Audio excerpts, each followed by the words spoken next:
Welcome to the 5-Star Solution webinar. We are going to show you how to cut your energy costs in half. The Energy Intelligence Center is pleased to present this webinar for safe and efficient buildings. It's today on the 10th of March and it's noon East Coast time. We are part of the Fomo Corporation and we're pleased to dig right in. The 5-Star Solution. Here are the presentation contents. We're going to cover the overview with some recent news. We're going to have the 5-Star Solution overview and then the clean tech partners and talk about the synergy. We're going to dig into each of those partner solutions with highlights. We're going to cover towards the end the big data, some of the cost impacts, and a summary. Okay, here's some of the news. 1.9 trillion, not a small number. March 7th, that was over the weekend, Saturday. US Senate passed the 1.9 trillion COVID-19 relief bill, which is expected to pass the House the week of March 8th, which is this week. So I think they're actually voting as we are here, or at least debating the pros and cons of it. But it's expected to go through given the Democrats' majority. The bill includes 519 billion, big number, for state and local governments and schools, much of which will make up losses related to the pandemic and help schools reopen. We don't know exactly to what degree those dollars are going to go to the schools in terms of air quality, but it is a potential subset. Center for Disease Control and Prevention, that's the CDC, has guidelines that include improvements to ventilation. And we have online all the support information with the links and what you can learn about the specifics of those CDC guidelines. Each state and school district may have some discretion on spending from within the relief funding. And the bill also includes some subsets for specific types of facilities. One of the examples is 200 million that may go towards infection control and the prevention and mitigation of COVID-19 in skilled nursing facilities. Okay, here's some other tailwind. The Biden plan. So beyond the COVID-19 relief, this administration is looking to do some pretty significant things over the first term with buildings, upgrading 4 million buildings, weatherization for 2 million homes, and then creating what they believe to be at least 1 million jobs. We may be part of that as well. And also spurring the building retrofit and efficiency appliance manufacturing supply chain. I don't know to what degree some of the technology in terms of portable devices and things that we have may fall into appliances, but it's certainly part of clean tech and retrofit. With housing, construction of 1.5 million sustainable homes, great. Some of our technologies apply to residential as well as commercial and industrial. And then innovation, drive dramatic cost reduction in critical clean energy technologies. Terrific, that's what we do. And ensure that those new technologies are made in America. Many of our technologies are homegrown right here in the US. Okay, the 5-Star Solution. OptikW at the top is our algorithmic software. Clean Peak, Purge Virus, Independence, and Building Fit all fit into that sort of ecosystem.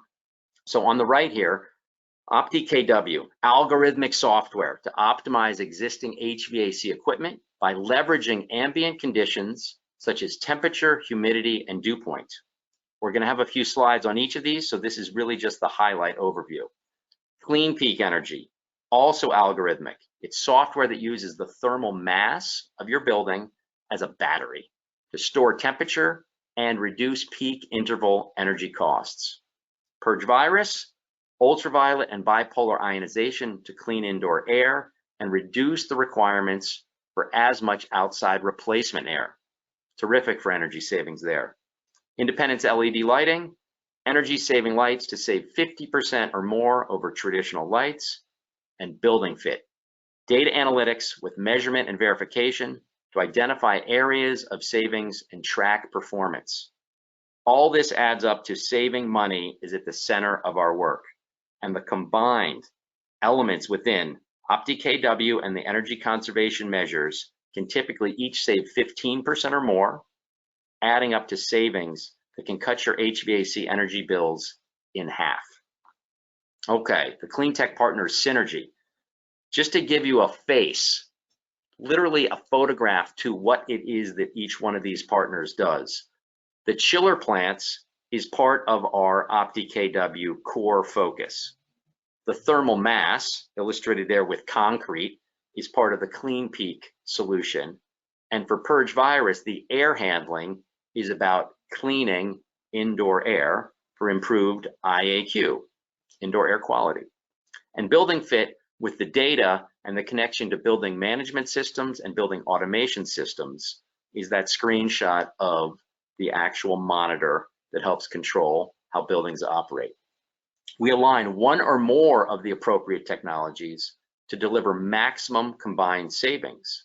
And that matchmaking of alignment is really core to the Energy Intelligence Center's deliverable. Okay, the solution highlights, we're going to go down each one of these with a few pages. OptikW, algorithmic software, as I mentioned, to optimize the HVAC. Well, out of multiple tactics, two of the biggest ones are the load sharing and the synchronization. So for load sharing, many chillers run at peak efficiency at about 65% of load capacity. But many facilities are running their chillers up to full capacity, and OptikW distributes cooling loads across the chillers based on the exact specs of each chiller and the outside air conditions. What that means is if they have redundancy, which is often the case, and backup chillers, they are overloading, or in the car analogy, redlining that chiller to beyond its efficiency levels for optimum performance. Synchronization. OptikW synchronizes dozens of pieces of equipment within the HVAC system that are typically maintained or previously, quote, tuned prior to our engagement. So like an orchestra conductor, we synchronize the equipment and the ambient conditions to create the harmony that results in optimization and energy savings. This is not about changing the equipment. It is about tuning and refining what they already have to those outside conditions. Okay, here's an example. Sample optimization measure. So we can increase the cooling tower fan speed to reduce the condenser water entry temperature. The small increases in energy cost creates a larger reduction in the chiller energy consumption. In this case, coming from 176 kW down to 133 is a meaningful savings. In fact, when we do the math, it ends up being about 22%.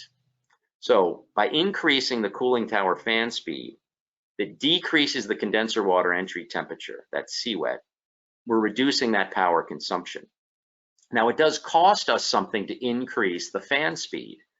And in the case of 3.81 kW, you have to subtract that from the savings. But it is so marginal, literally at 10 cents per kilowatt hour, it would be like spending 40 cents in an hour to save $4, and in this case, 30 cents per hour. With 8,760 hours in a year, to over $36,000, one of dozens of measures. The problem is you can't do it with humans without staffing up potentially half a dozen people to monitor every hour of every day where the exact setting should be. And the algorithmic software for OptikW will do it automatically, so it's dynamic and continuous every 10 minutes of the day. That's the power of software. Okay, as we dig into the next measure, this is another clean tech strategic relationship. We're going to talk about the thermal mass. So now instead of working on the equipment that is in the basement and combines with, say, the cooling tower and the roof, we're going to look at the rooms. We're going to look at the walls and the floors. We're going to look at the thermostats. So think of a building as having the potential to store energy. Clean Peak helps facility owners and operators use their buildings for thermal energy storage to reduce energy consumption and reduce peak demand cost. Thermal energy storage technology harnesses the thermal mass of large commercial office buildings to drive savings in electricity consumption. Zero capital construction costs plus no permitting that are required. So think of it as a brick that is laid out in the sun, and in the evening as the sun goes down, that brick will retain heat. The same would be true in the evening in the summer, where it would be cooler in the evening, and then for an hour or so into the day, it is going to be slightly cooler than the outdoor temperature. Well, instead of having to pay those extraordinary prices at peak, midday and in the afternoon and early evening, you're pre-cooling the buildings, and the building is releasing those cooler temperatures, when it's appropriate for air conditioning into the building. Now, here's how it works. When a large building surface area, a lot of concrete, a lot of drywall, are cooled by an additional 1 to 2 degrees, it does not have to be that much. They store that thermal energy on, this is multi-megawatt comparable scale, big numbers. The stored thermal energy is scientifically released, that's physics, back into the building's internal environment at optimum times.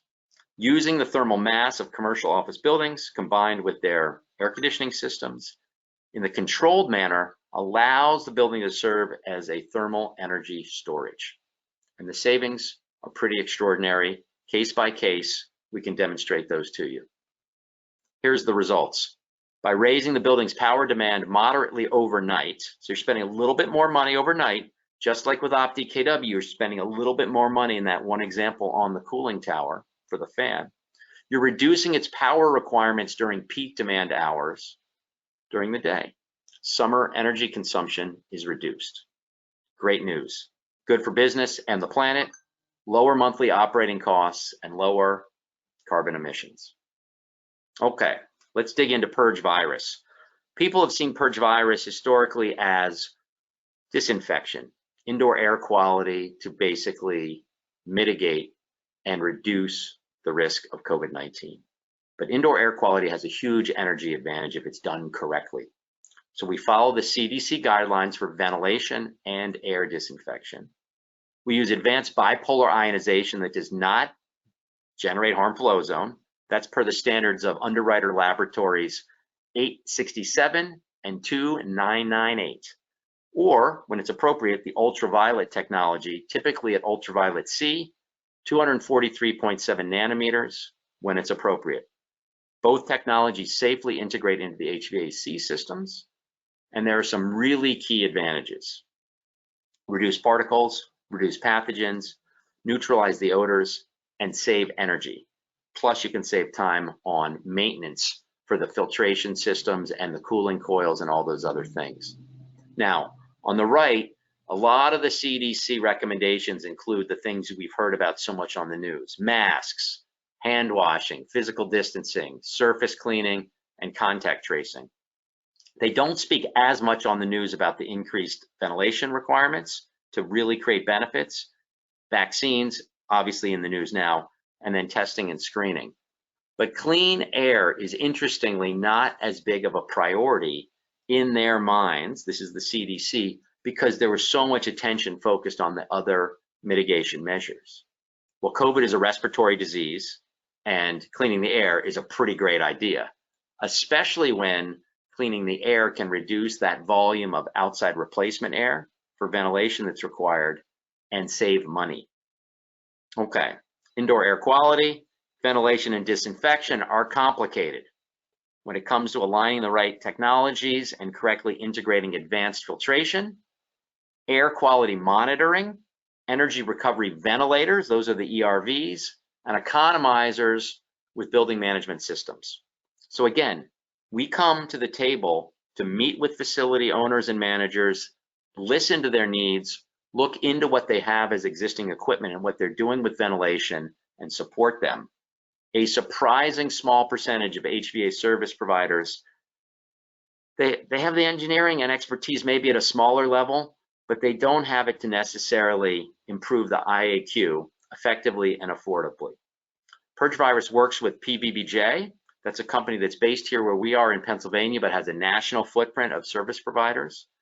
And as a leading company, they really help us. Multiple decades of experience and a track record that has earned the trust of Fortune 500 clients.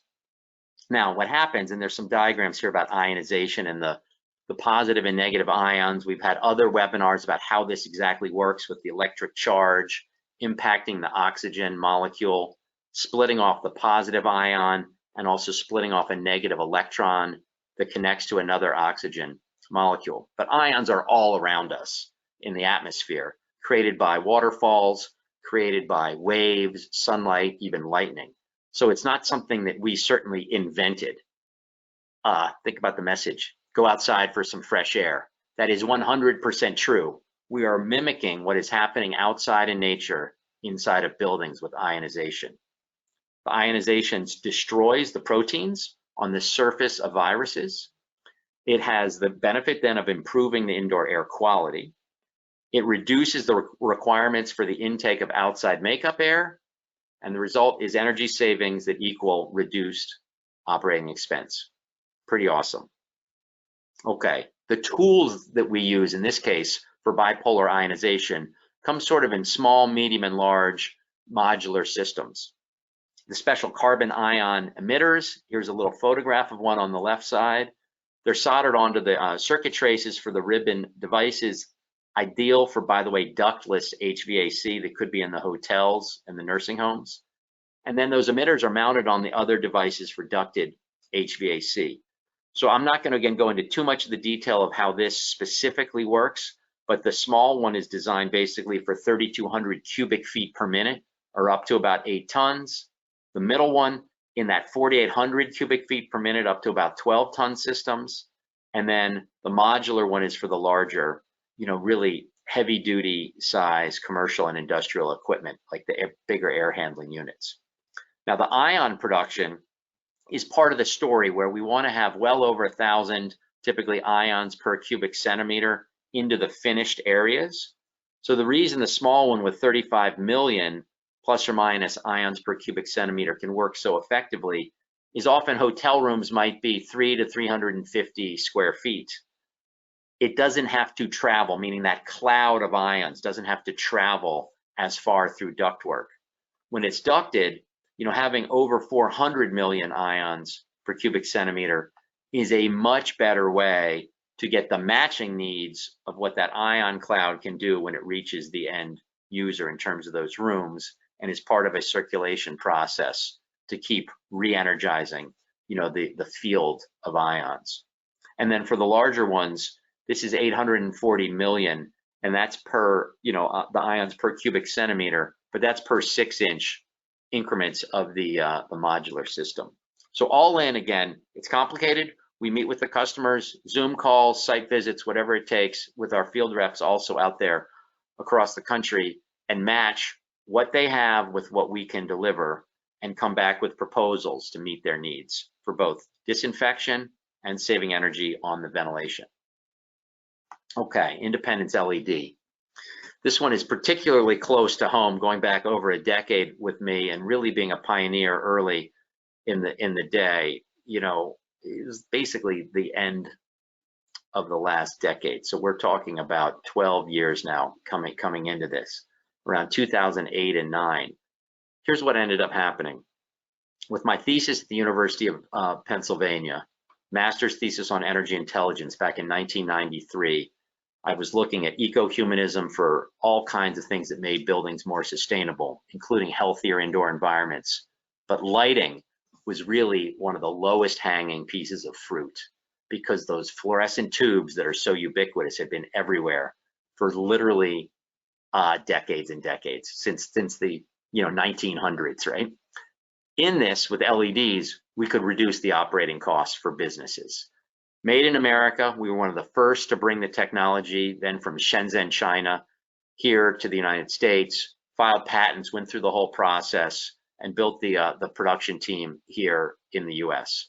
Top return on investment, low operating expense for business owners, low capital expense in terms of the upfront, and 10 years in business, and an industry-leading 10-year warranty. Very proud of what we built over the years. Savings typically 50% or more on lighting electricity, and a proven track record. Installations range from Morgan Stanley's corporate headquarters, that's up in New York's Times Square, to Walter Reed National Military Medical Center, and from small businesses all over the United States now to major real estate development firms such as CBRE. The Buy American Act, BAA compliant seal is here. We were one of the first to meet those standards for US government sales. And I can tell you, having done this project at Walter Reed with many, many different buildings and 30 Navy ships now, including the USS Comfort, which sailed in to New York Harbor to help with COVID. So in addition to the corporate accounts, Independence has provided energy-saving lighting solutions for U.S. Department of Defense and civilian agencies, Department of State, U.S. Navy, Marine Corps, Air Force, the Department of Veteran Affairs, National Parks and Forests. Pretty exciting. With Biden's administration and what may be the Infrastructure Act and his goals, we're going to hopefully see a resurgence the way we did with the Obama administration in terms of focus on clean energy. 3.4 billion square feet of US government real estate is out there, and they've largely not done the kind of things to save energy that they could. Okay, one of the things we do at Independence that's also relatively special in the whole global marketplace is the tie-in with the direct current. So most fixtures that are line voltage, that's alternating current, have what's called a driver. That driver is converting, it's basically an inverter, alternating to direct current to power the semiconductors, which are the LEDs. So that's fine and good. We offer that to all the customers, but we also have an option for direct current. And what direct current can do is save typically something in the nature of 10 to 12%. Here we've listed it as 11.5% over and above other LEDs. And the way it works is there's energy savings beyond the typical LED lights. Direct current saves energy for buildings of all types, as well as indoor farms for controlled environment agriculture. Also going to be one of those emerging technologies I think we're going to see in terms of deployment in the next 4 years. So without getting into, again, the total detail on the DC microgrid, the idea is pretty simple, that the energy loss is reduced at multiple points of operation relative to typical alternating current systems. So when the alternating current comes in, it's typically stepped down at each of those levels. So whether it is, the base loads up on the roof with the variable frequency drives, whether it is the lighting, the computers, the electric vehicle charging stations, or the battery storage, the world largely has motors that work on direct current. So we are wasting energy every time we touch it from alternating, to move to direct current. If you happen to have solar on the roof, you're not wasting the time and the energy to convert it with an inverter from direct current, how it is produced, to alternating current. You can feed it right into the power hub. That power hub, in our case, with a strategic partner also tied into this whole ecosystem, steps it down to the direct current. From that level, you can run at 1600 watts, many light fixtures on low voltage. And that saves time also on the installation as well as energy. All about rethinking how a next generation of buildings can service the market. Okay, building fit.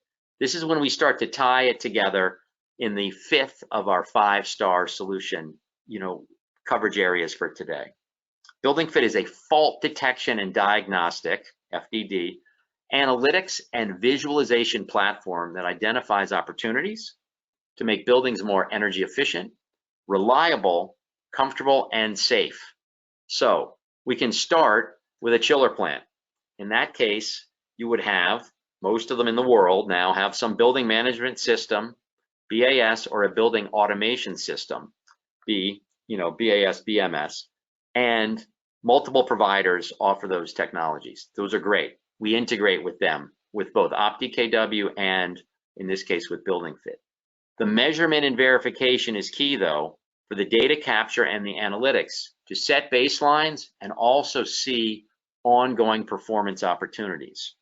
So often people do the measurement and verification following what is called an ECM, an energy conservation measure. But we like, if it's possible and the customers all are on board, to start doing that measurement and verification in advance to identify where and how there might be some opportunities that weren't immediately apparent to them as well as us. Now, if you combine these together, then you get the maximum energy savings, which is really about a chiller plant, in this case, that has these rings of intelligence coming off of it. Okay, historically, siloed data from building automation systems is going to be great, but if we can take that history and use it to our advantage, that's not unlike the negative things you might have heard about the Googles and the Facebooks of the world capturing all this data and using it in some sort of, let's just say, advertising way to feed us information. History can tell us incredible things, and Building Fit is excellent at gathering and making it relevant. Too much data just is an overload, but if it's used correctly, it can be an unbelievable springboard for energy intelligence. The weather service data, the remote sensors, could be, again, on the cooling tower, up on the roof, could be even something for the air quality that ties in the Purge Virus with the OptikW, and even with the clean peak energy and the lighting as well with Independence. So think of Building Fit as the brain that can sort of connect the dots. And it can be viewed and analyzed in a single platform.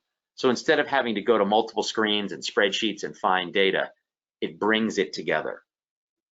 Okay, with Building Fit, engineered for large quantities of data from disparate sources such as building automation and smart IoT devices.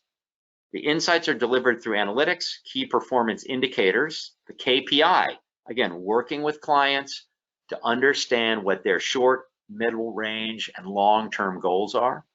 And then an interactive dashboard that helps users prioritize daily operations, minimize energy waste, and reduce costs. So this list on the right are some of the top BMS and BAS. Those are, again, the building management system and building automation system providers that OptikW and Building Fit integrate with to optimize the HVAC. So Allerton and Allen Bradley, big names, Automated Logic, Building Robotics, Carrier, Cypress. I'm not going to read all these, all the way down here with KMC Controls, Schneider, Siemens, and the list goes on, because what's so interesting with something like JCI and their Metasys system, we list on the website this breakdown, so we can basically show our clients that there's not much we can't tackle in terms of integration. And part of the dance is to tune, in some cases, what they already have paid for. So it's not changing the equipment, it's upgrading.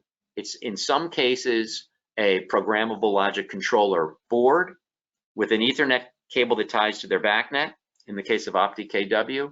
And in some cases, it's also just tuning the BMS with settings that they may not have known could create efficiencies. Doing some testing, some manual optimization testing to show them the results, and then rolling out the bigger plan as they see for themselves the savings that comes out of this set of initiatives.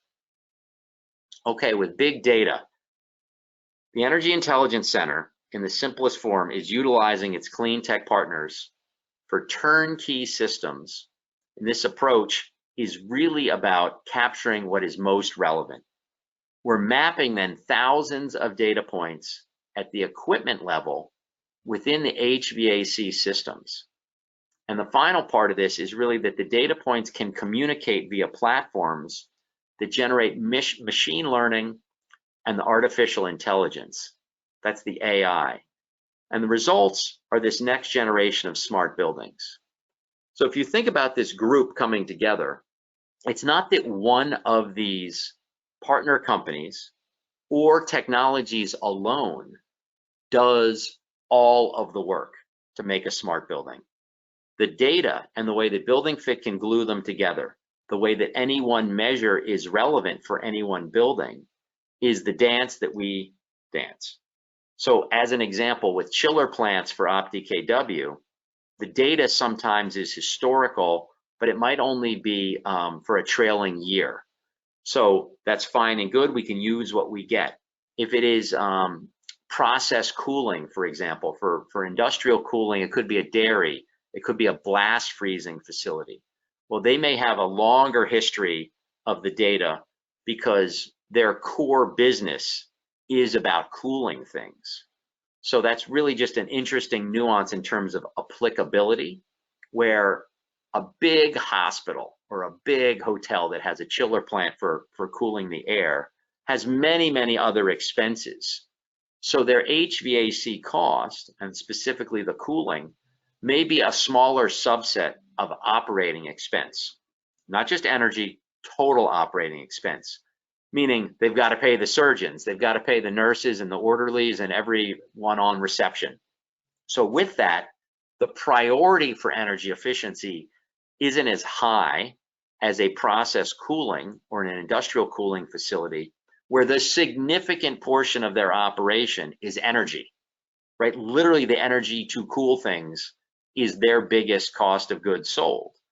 Now with that, that data then is more historically documented in many cases, and it gives us more tools to see seasonality and trends, because like detectives, we're going in there to figure out which type of measure, which energy conservation measure is most applicable.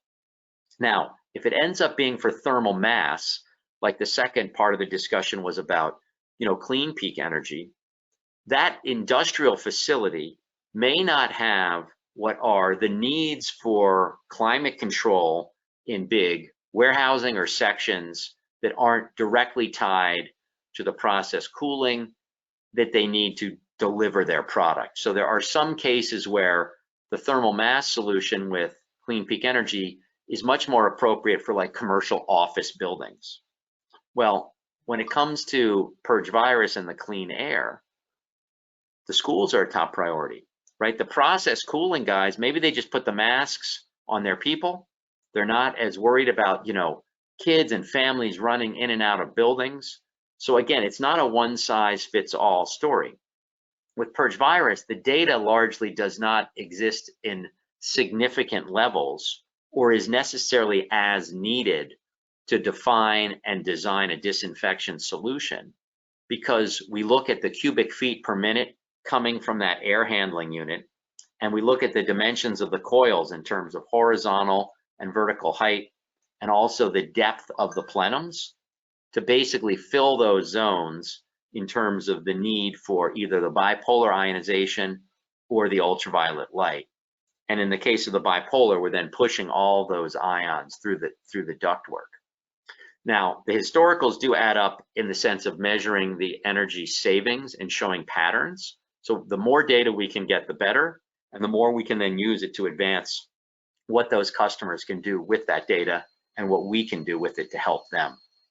Okay, in the mix of this then with Independence LED, historical data on what has happened with their lighting load is very hard to get, because very few businesses sub-meter lighting from their panels. We did go in many, many years ago with one of our customers up in New York, and they wanted to see the results directly. We sub-metered the breakers on it was the circuits for the exit stairs, and we ran them and we did the before and afters. And once they saw that, they didn't need to see the sub-meters to prove that it was working. And this is, again, early days of LEDs on the rest of the building. So that energy savings was demonstrated then. It's certainly demonstrated now, at so many levels. I can tell you from the standpoint of building fit, it's all about the data. So that's the fourth piece of the story, and aggregating that data to identify opportunities for improvement. Okay, cost, zero to low. We have many, many players in our client list and also on the strategic side that will fund projects or seek funding. So in the client side, if they're seeking the funding on a $100,000 project that might save, $5,000 every month, and that's 60 grand a year, well, that's not so bad, right? That's 120 thousand, over 2 years. They're getting in and out of there, inside of that window. That's usually about a 2-year payback in terms of a sweet spot. So that'd be great, but they may not have the cash. So what we can do is we can, not unlike buying a car, structure it so you can buy the car, you can lease it, or you can finance it. And with the leasing that are off balance sheet leases, you're in effect at an OpEx borrowing the equipment to get the energy advantages.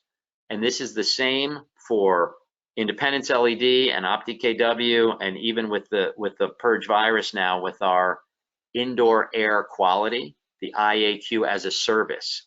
So in those cases, we can go and tell the customer that they do not have to spend much upfront. Some cases it's literally zero. And they can pay on the performance as the savings come in. In that example for the 100,000, that's saving about $5,000. Well, if they end up paying, $2,500 a year off of their 5,000 benefit of savings, that is going to add up to 30,000 in the year. Well, of payments that they've sent out the door. Well, over a 3 to 4 year term of stretching out those payments, they in effect own the system to go forward in their specific building. So we have flexibility there. We also have other options where, like, the financing on the car is you pick the date, you pick the exact amount of money, and you roll it out. And it's just then about the math of whether it's a zero deposit or some deposit where the more that is presented up front, the lower the monthly payments going forward. I can tell you with the IAQ as a service, that's pretty exciting. Just like there's software as a service, and just like there's even now lighting as a service, which we've been looking at, there's so many exciting ways to make it easy for facility owners and managers to say yes.